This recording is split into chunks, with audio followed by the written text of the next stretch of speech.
Welcome. My name is Brent Trimble. I'm the VP of Advisory Services and the Managing Director of our agency services and marketing practice at Kantata. Thank you for joining today and the webinar titled Redefining the Ad Agency Business, a conversation with Michael Farmer and myself. And before we turn over to Michael for his intro and kick things off, I just have a few housekeeping items.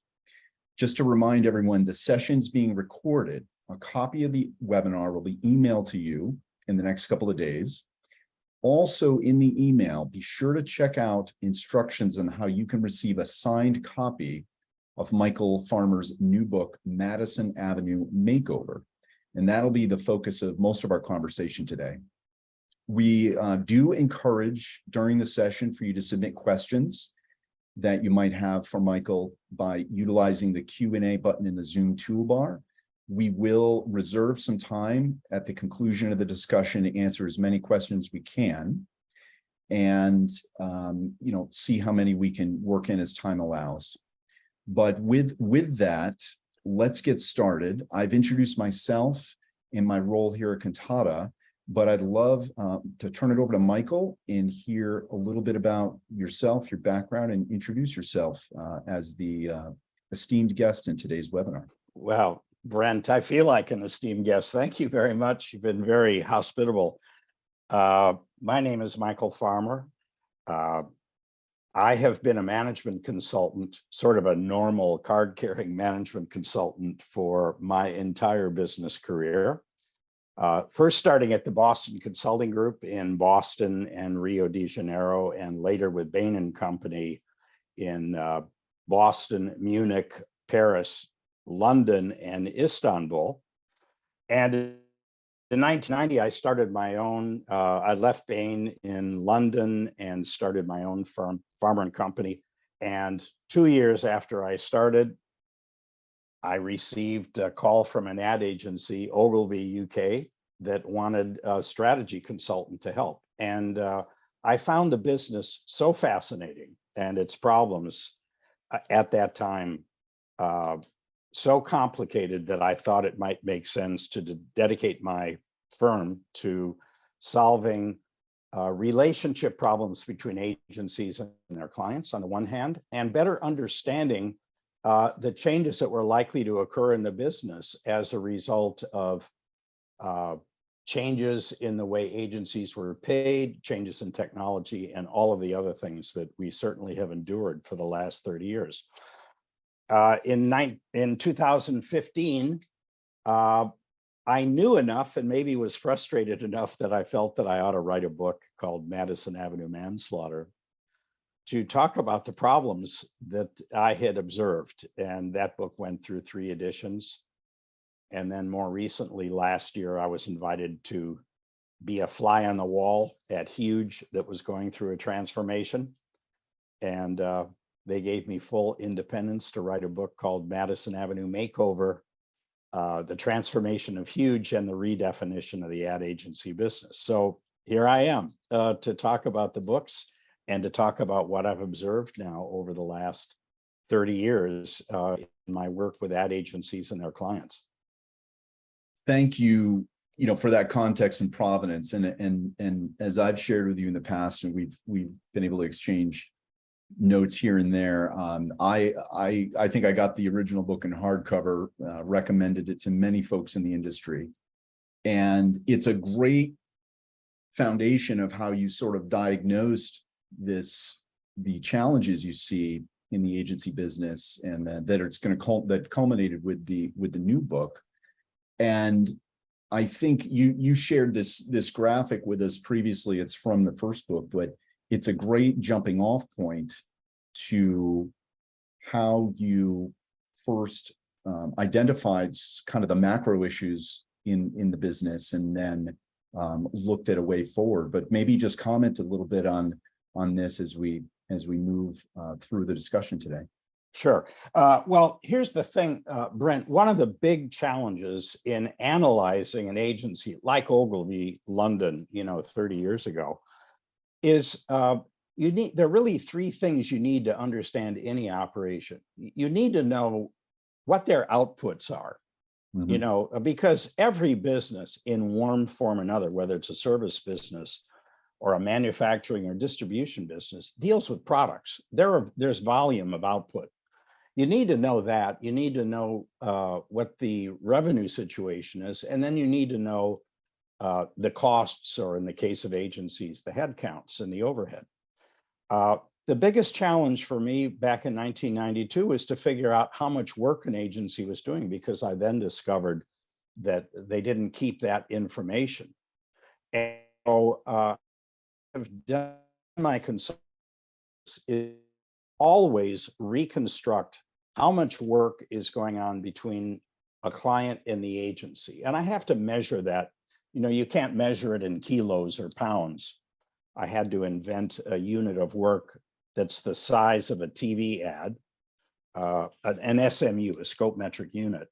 But over the 30 years that I've been in business, with every client that I've worked with in 30 years, I've been able to look at the price of their outputs. That is to say, the fees divided by the outputs.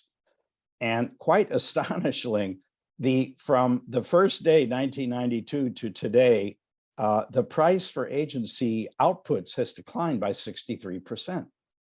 It is a price declining business that is not different from the price of manufactured products. And yet agencies are, you know, they don't use machine tools. They don't really get productivity gains. So my number one conclusion that forms the basis of Madison Avenue manslaughter is, hey, agencies, you are in a price declining business. And that's because you are accepting growing workloads from clients without measuring them, and accepting the fixed fees or the declining fees that clients are prepared to pay for it. And as a result, because most of the big agencies are owned by holding companies and they have to generate a margin, the only way you can make a margin in a price declining business is to lower your cost faster than the fees are coming down.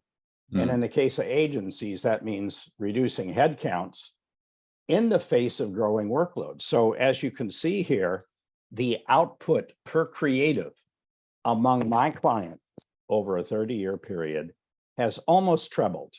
And that's not because they're doing social and digital today. These are on a normalized basis. In effect, this is output in TV spot equivalents, so to speak. So, you know, we're looking at major increases in the output per head, which partly explains the fact that many people that work in agencies today think that, you know, it's a sweatshop environment.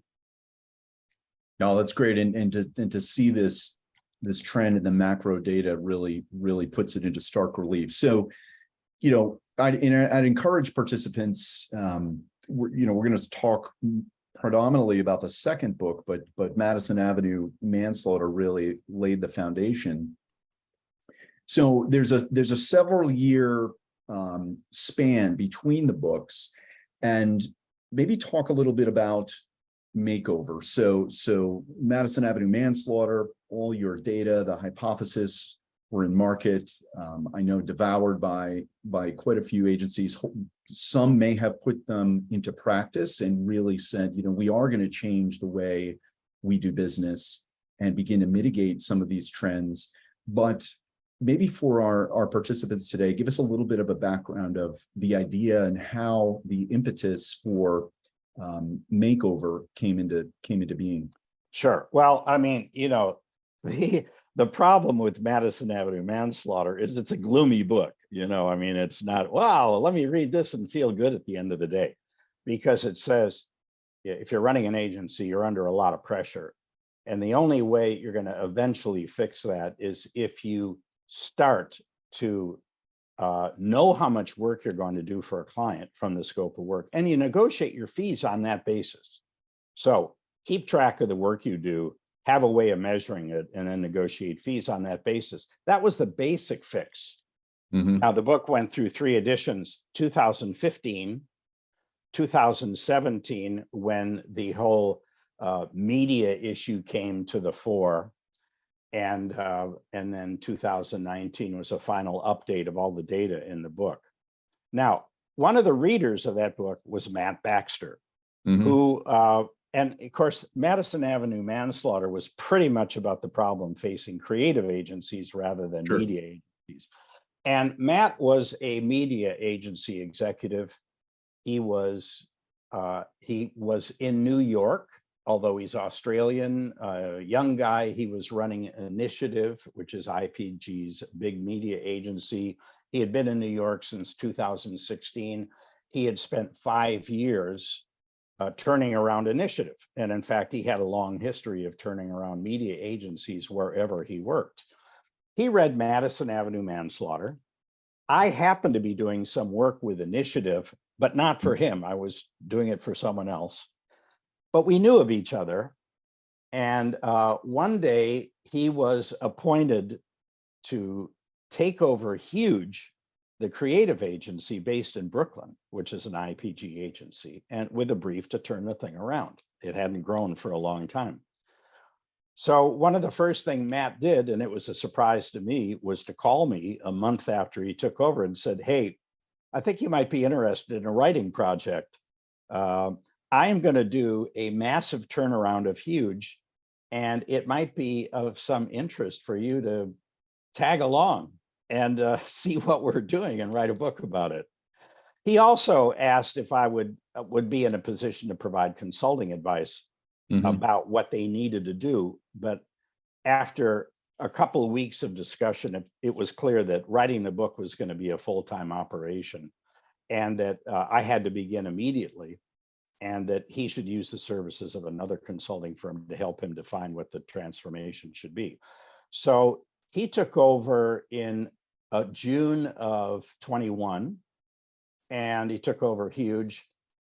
He called me in July, and by September, we had pinned down all the details. He had another consulting firm, and so I started to work doing the normal things consultants do, which is gather data, interview people. Quite importantly, he gave me the freedom to write whatever I wanted, to not to have to seek his approval or the approval of anyone else.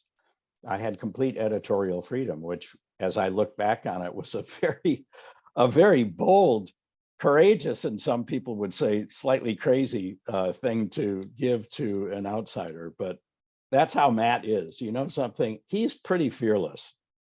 And he was thinking, from his standpoint, I'm going to do the right thing. I'm going to do the right transformation. And Farmer's a reliable writer. He does his work based on data, so I can trust him, and it'll have a good conclusion. Anyway, that was the theory, and it took a little over 15 months to actually do the work. The book manuscript was delivered to the publisher November last year, and I've got a great publisher. They had a hard copy in my hand by May, which is really amazing. And I told them I wanted it done quickly because this is a very current situation. Now, very phenomenal trajectory there, and certainly extremely timely. You know, the bridge between the two books, you know, culminating now in a shop that's changing, and it's gone through an evolution. I looked at, you know, the first book, and now, you know, eagerly awaiting the hard copy of the second. And there's this notion of the fact that any business person or from any industry can really look at the books and gain some understanding of the business. But there's also external misconceptions of ad agencies, and it'd be great to talk a little bit about that. I think as you're in the inside writing this new book, what were some of those notions of it being really the pressures, the challenges, the notion perhaps of growth programs and clients with diminishing growth as well. These notions and misconceptions of the firms, of the business themselves. Very good question, Brent. There is so much going on for agencies. I mean, if you just think about the history, they shifted from commission to labor-based pricing. Mm-hmm. And then because clients didn't know how to handle labor-based pricing, they brought procurement people in because they figured those folks are the expert in dealing with suppliers. So procurement people started coming in after 2000. By 2004 and 2005, we had the invention of digital and social advertising. So in addition to, having TV, radio, print, and direct marketing, all of a sudden we had, Facebook, we had Instagram, we had Yahoo, we had online videos. And a few years later, we had the financial meltdown of 2008, which just destroyed growth around the world. And you think about, let's just think about this from a client standpoint, not an agency, but a client. A client CMO changed the way agencies were being paid because they were being paid outrageously high sums of money. And then all of a sudden had all of this digital and social media to deal with, plus a financial meltdown. And at the same time, they are under pressure to grow the top line for their C-suite executives. And the truth of the matter is they were not succeeding. After 2008, by my analyses, 20 of the top 50 advertisers in this country actually shrunk their top line rather than grew it. In other words, all of this, let's get to know digital and with the agencies in a different way. Let's expand the scopes of work. It didn't lead to any results.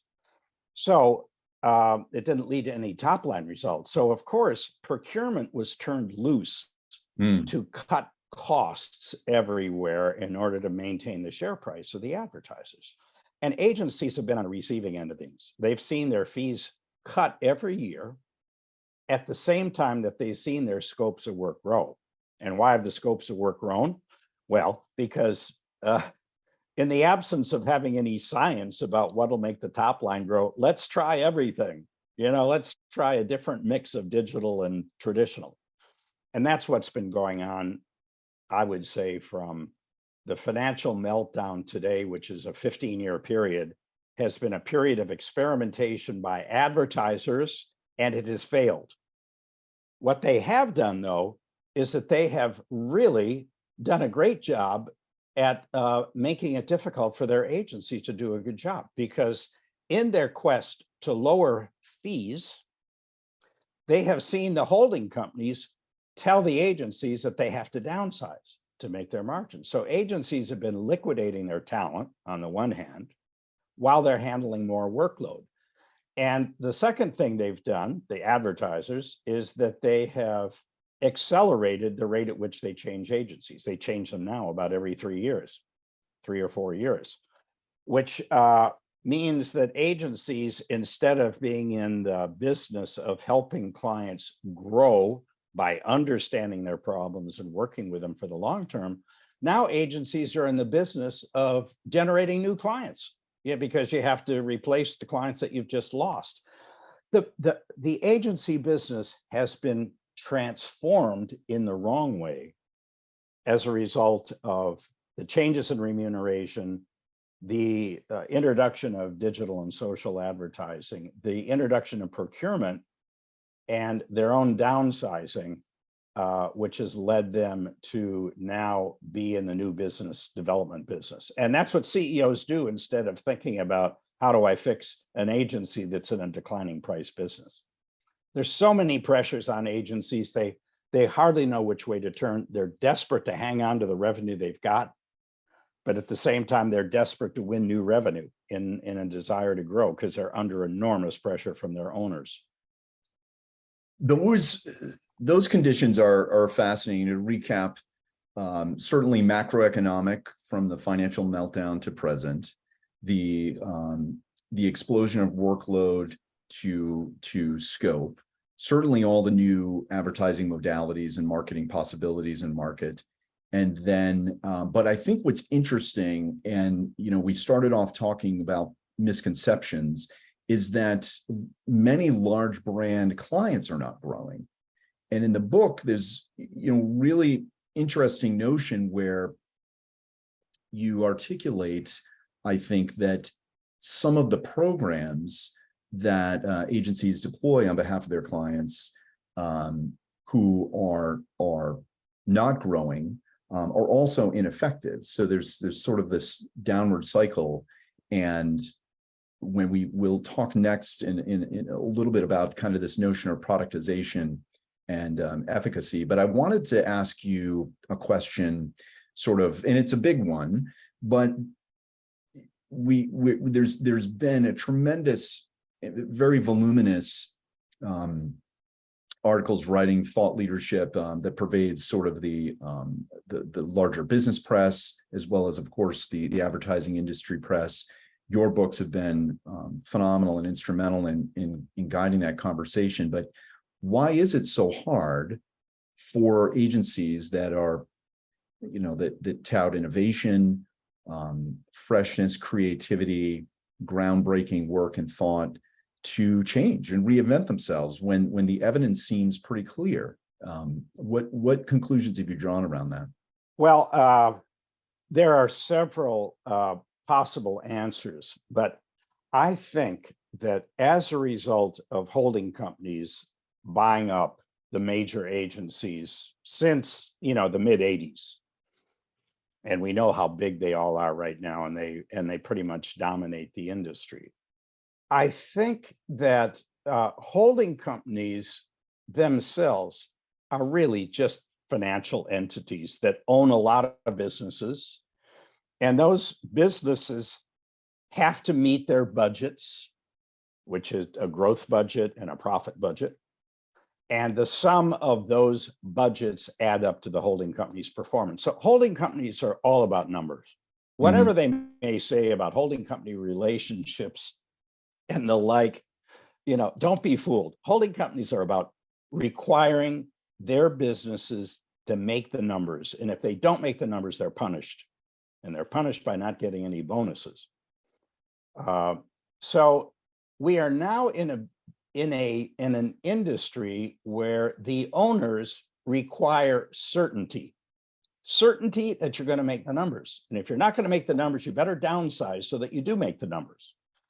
And the desire for certainty runs squarely against the notion that the job of a CEO is to prepare a company for the future by making risky but logical decisions about where to go. When you think about, the most obvious example is Netflix going from mailing CDs to becoming a streamer, to becoming a producer of content. I mean, how far away was Netflix from being a producer of content in the days when they were just mailing out other people's CDs? You know what I mean? That is a massive, risky, and expensive choice that the CEO made. Agencies, on the other hand, have CEOs who think that their job is to make the numbers. And if you make the numbers, you're not going to do anything that gets in the way of making the numbers. And just to talk about Matt Baxter at Huge, Matt knew as soon as he begins a transformation that changes the way they price the products, that changes the products themselves, that changes the dialogue with the client, that he's going to lose some clients. Some of them don't fit the new model, and that's going to have a knock-on effect in his numbers. So the real question in here, Brent, is how do you encourage a CEO of an agency who's owned by a holding company, and a holding company demands certainty of numbers? How do you get them to take a risk so the agency is still alive in 5 years? And I don't know what it takes. It just takes courage that Matt has. It takes something else that Matt has. He has a very fine sense of right and wrong. And he's someone who basically thinks, if I just try to make my numbers, and if doing so weakens the agency strategically for its long-term future, that's wrong. And I'm not going to do it. That's not how I'm wired. if I get punished for not making my numbers, I can accept that.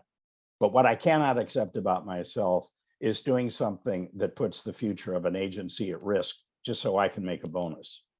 Now, he's rare in that, by the way, because he's the only CEO that I've worked with in 30 years who's been prepared to take that risk.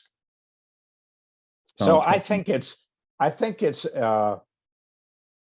all of our service and manufacturing and distribution CEOs in this country, I think, have gotten hooked on the let's make big bonuses for ourselves by making the numbers. And I think that you don't hear an awful lot about what is the long-term strategic need and what risks do we need to take to get there. So I'm not just singling out agencies. I think it's kind of a disease that affects all of our industrial operations. Something else that is having a profound impact on business and industrialization is the rapid proliferation of AI, right? And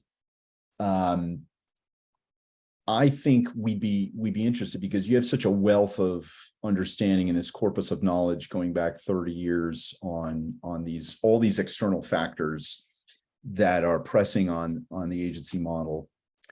AI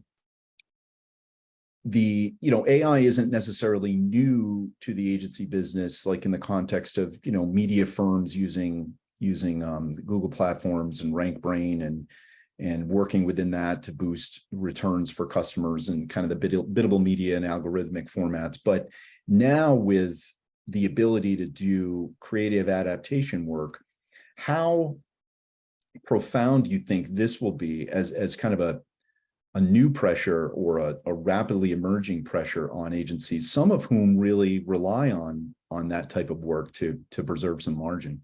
Sure.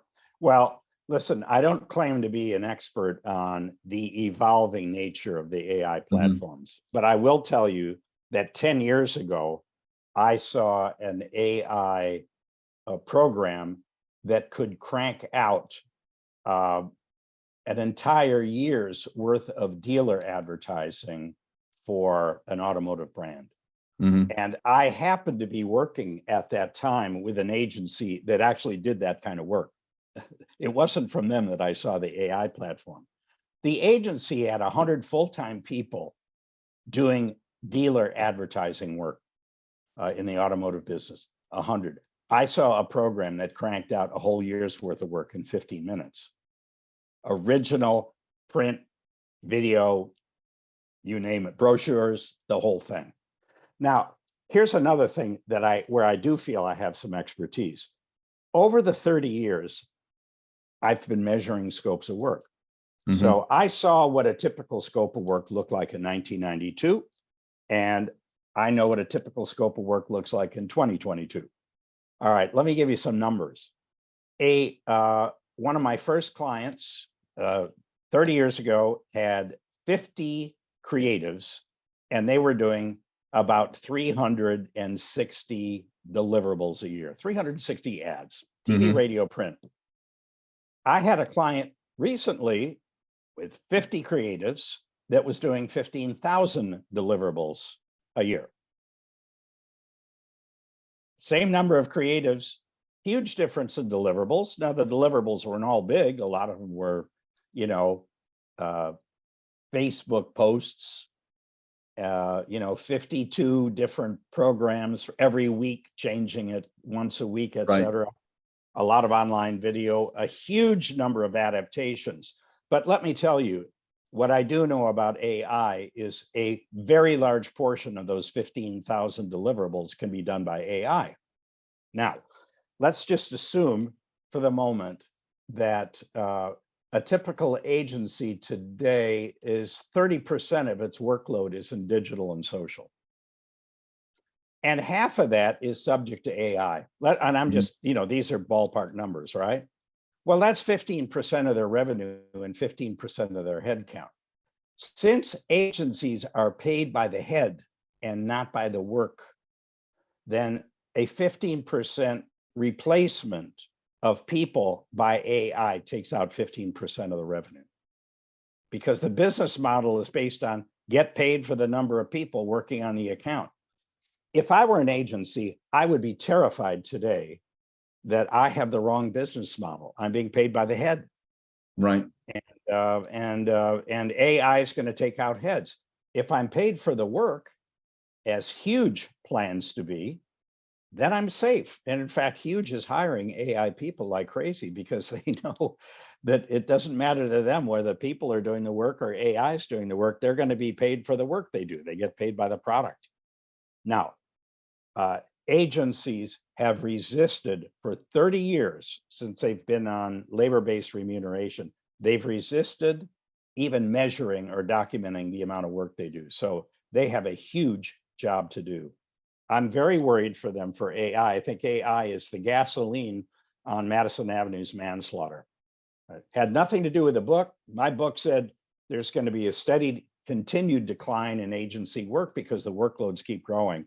But now we've got something in that's just going to replace people, a certain percentage of people. And let me tell you, no holding company can stand to see a 15% reduction in income.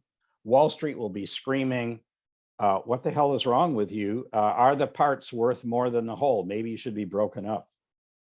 So, you know, holding companies should be the most worried about AI. And yet they don't seem to be. They seem to be bragging about what a wonderful opportunity it is for them. I don't think it is. I think it's a huge risk.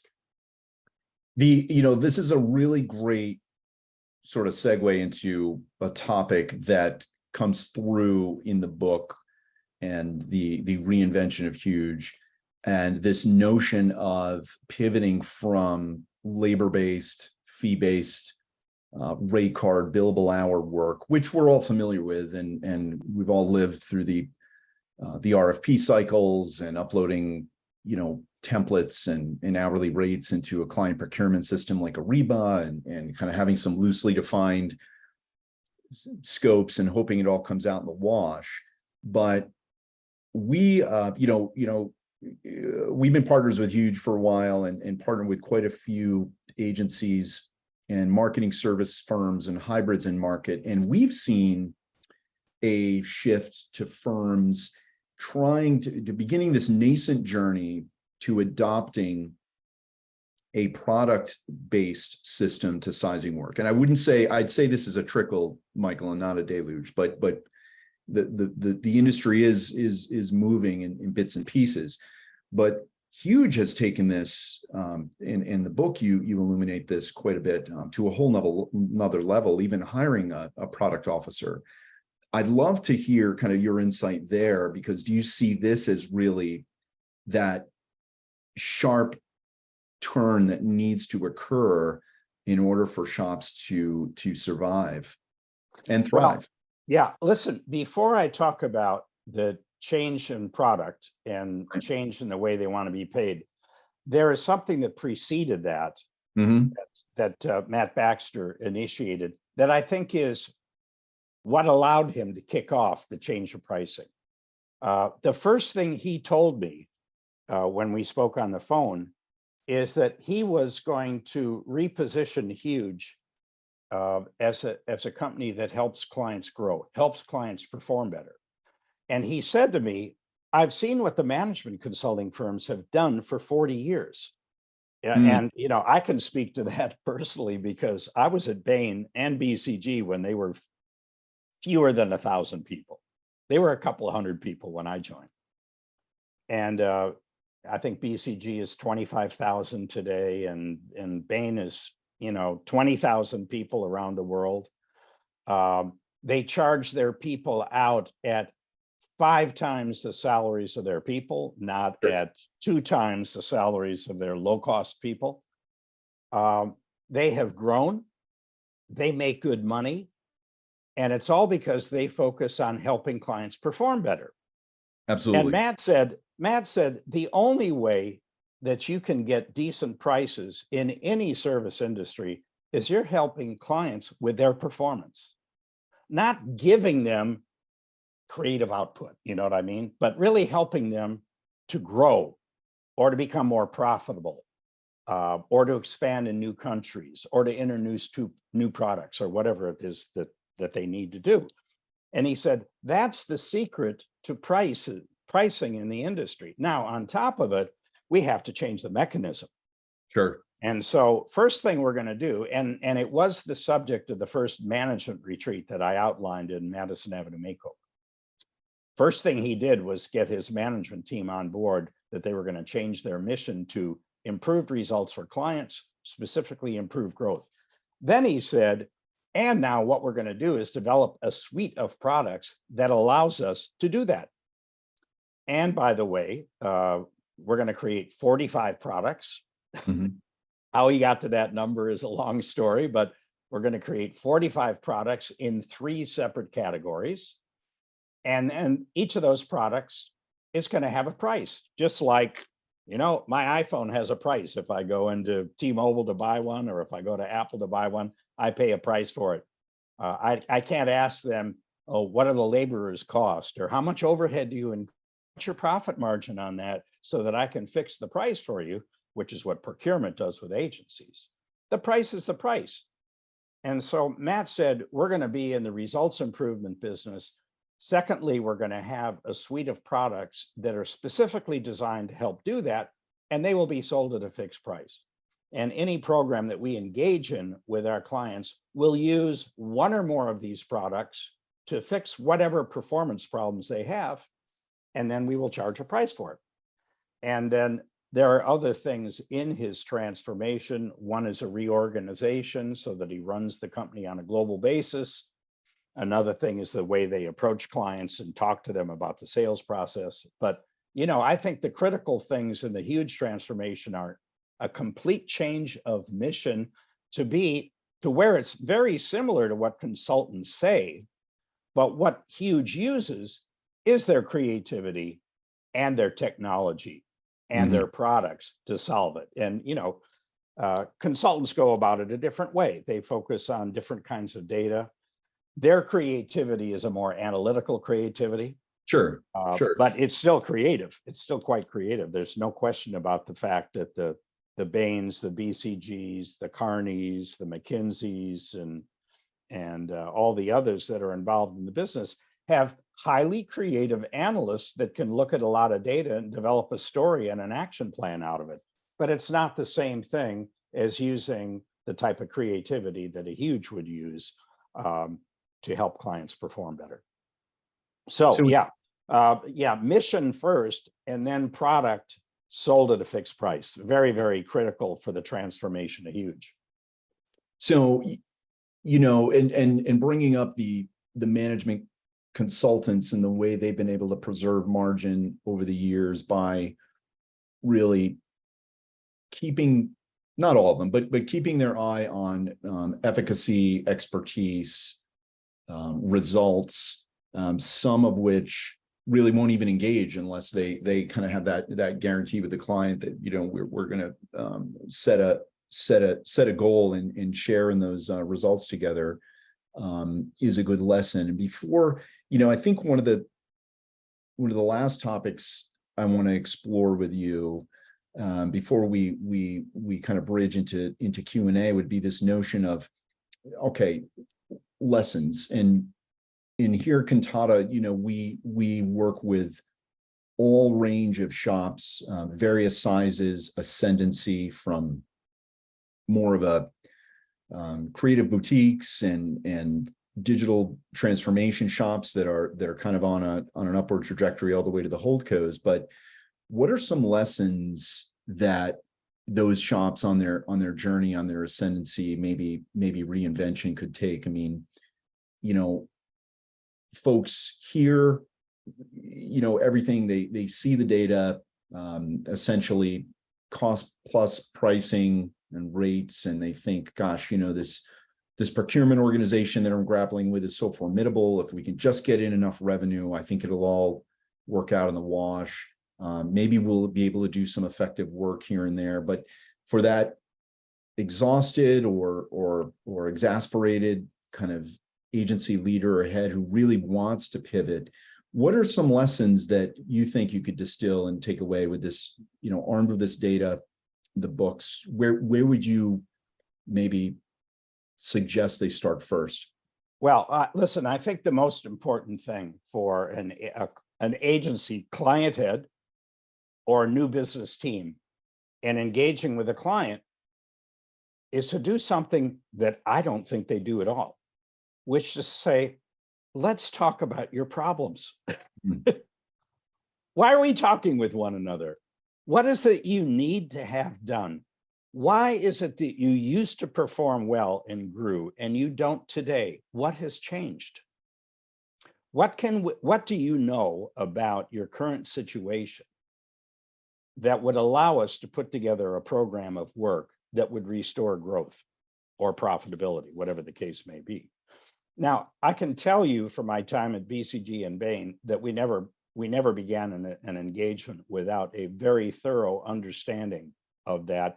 And in many cases, we would actually commission a short study of 3 months to where we would do an independent evaluation of what had taken place over the last 5 years that changed the client's situation. Agencies don't do that. In fact, it's funny, Brent, when I go into an agency and I talk to the client heads over their scope of work, I say, what's the purpose of this scope of work? Why does it have these different briefs in different disciplines? Why TV, radio, print? Why digital and social? Why the messaging? What is this supposed to accomplish? And you know what I always hear? Well, it's what the client wants. As if the client that is failing to grow and has failed to grow for more than a decade now knows what scope of work to use. Why aren't they getting advice from the agency about, given our problem, whatever it is, this is our recommended scope of work to address it? You don't hear that from the agencies anymore. So no wonder they're treated like vendors and not like strategy consultants. Because if they were real strategic consultants, they would say, for this specific problem of growth that you have, we think the right mix of work and the right number of people and the right timing is as follows, and that's the scope of work that we recommend. They don't do it.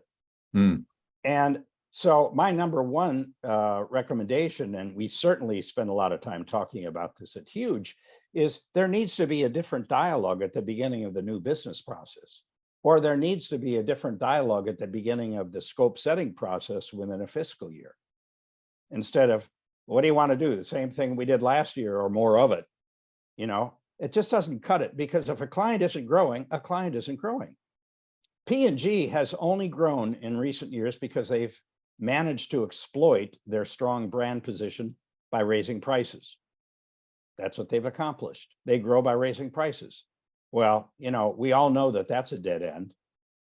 And P&G is one of those companies between 2009 and 2019 that shrunk. So I would say, an agency wants to transform, you got to think differently about what your mission is. You have to engage the client in a different discussion at the beginning of a relationship. You have to take ownership for the scope of work.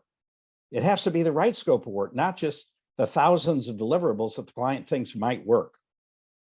And then if you do that, and if you're right, then it looks like you've got some expertise and you actually can help in these situations. And maybe the next year, you can raise your prices for the same amount of work. But unless agencies engage their client like serious performance partners, they're not going to get anywhere. I think they're playing a loser's game today. They're competing with each other, and that's a loser's game. And they're playing a loser's game with their client by not really helping them solve the client performance problems, which are obvious if you just go to public data and take a look at their sales growth over the last 10 or 15 years. My number one thing, have discussions with clients about what problem needs to be solved so that you can come up with a scope of work and a budget rather than just letting the client tell you what it's going to be. No, it's great. It's phenomenal.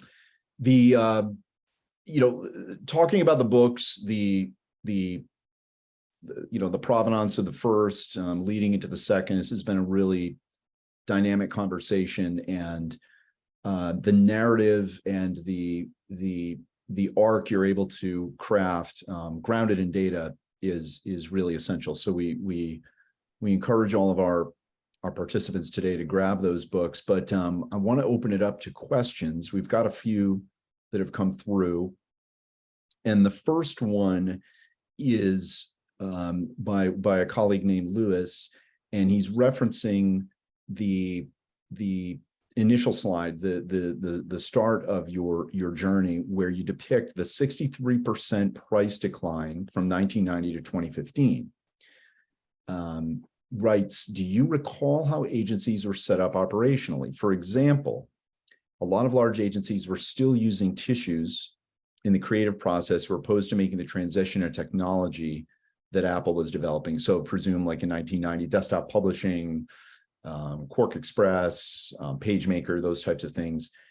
Those agencies that embraced technology did see reduced time in the creative process. So this notion that, is there some message in the data around some type of digital evolution there, or is it really just even if they were embracing technology in the creative process or the production process, the outputs were still climbing exponentially?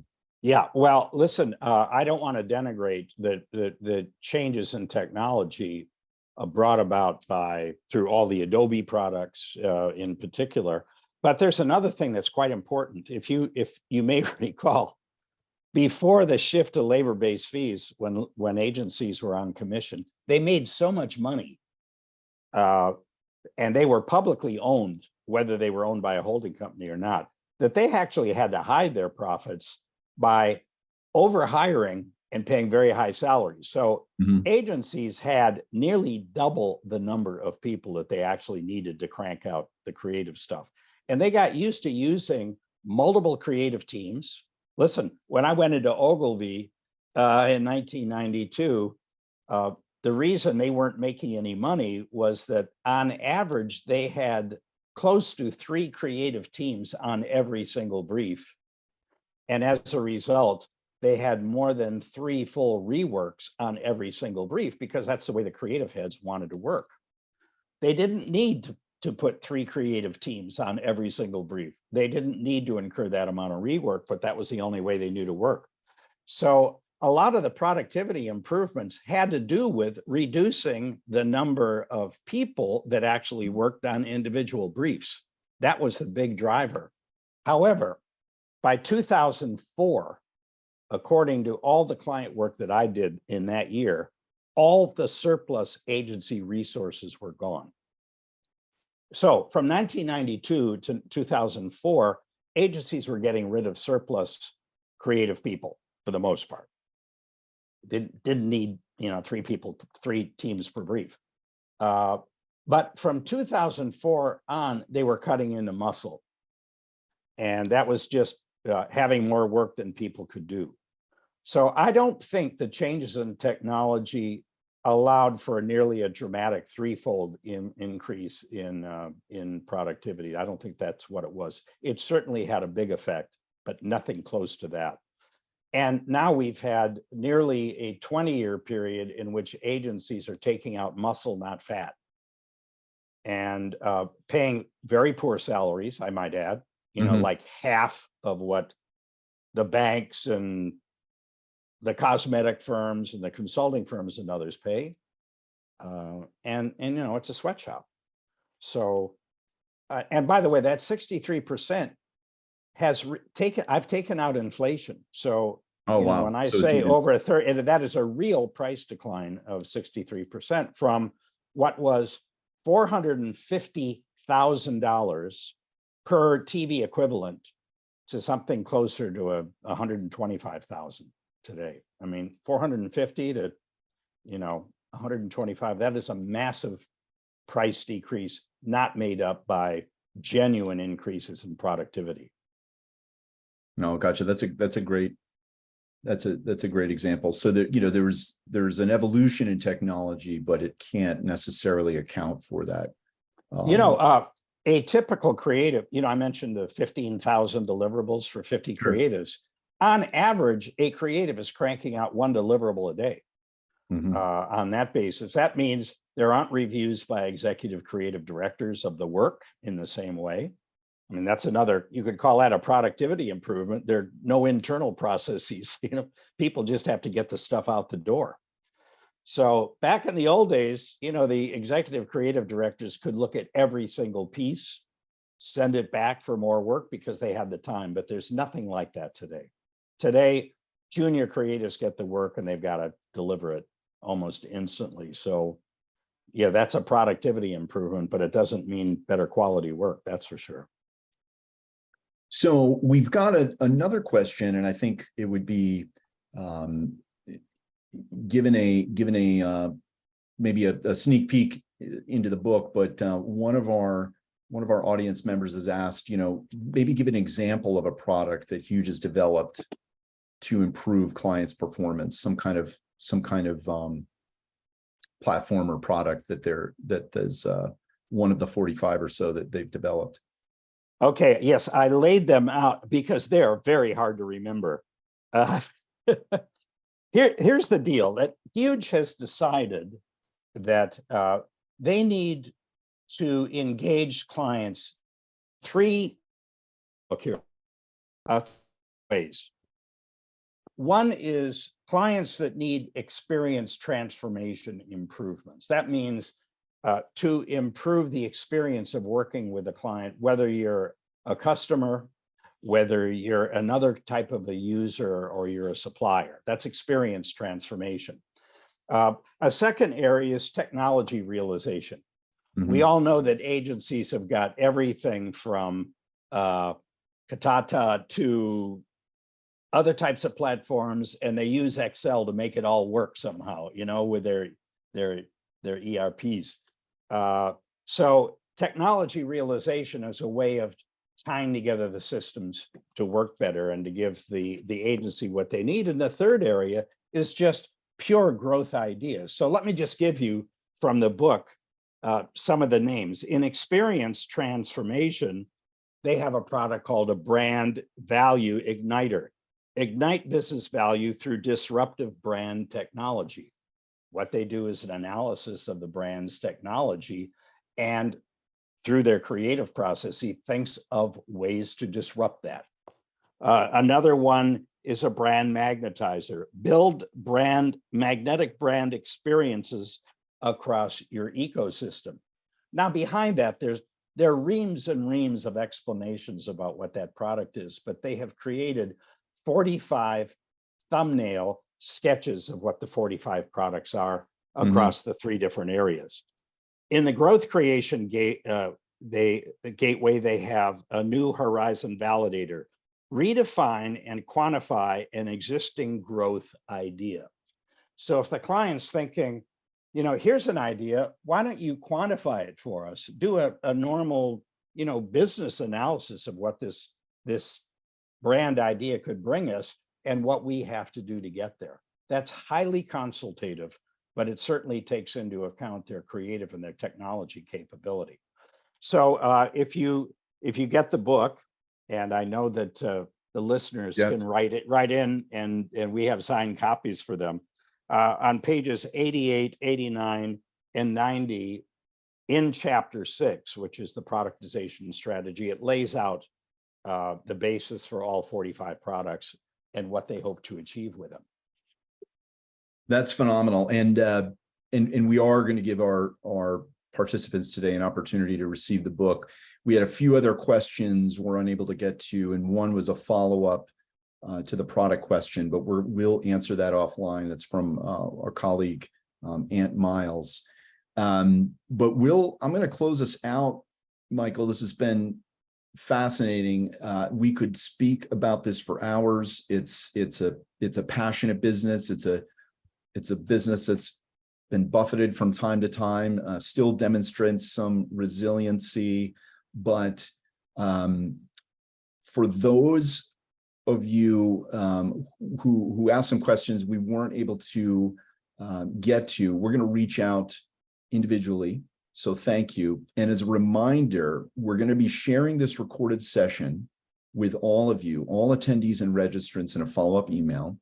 Be sure to check the email for instructions on you can receive a signed copy of Michael's book, Madison Avenue Makeover, which we chatted about today. Of course, there was the preceding book, Madison Avenue Manslaughter, which is also available, which we talked about as kind of the launching pad. But Michael, as always, thank you. You provided tremendous value and some real texture behind the data today. And thanks everyone, our participants, for joining. It's been phenomenal. Well, thanks very much, Brent. I feel very lucky as a human being in that I was given an opportunity to stick my nose under the tent in this business 30 years ago. That came about by accident. It wasn't a plan. And that the data that we were able to develop in the consulting practice led to the first book.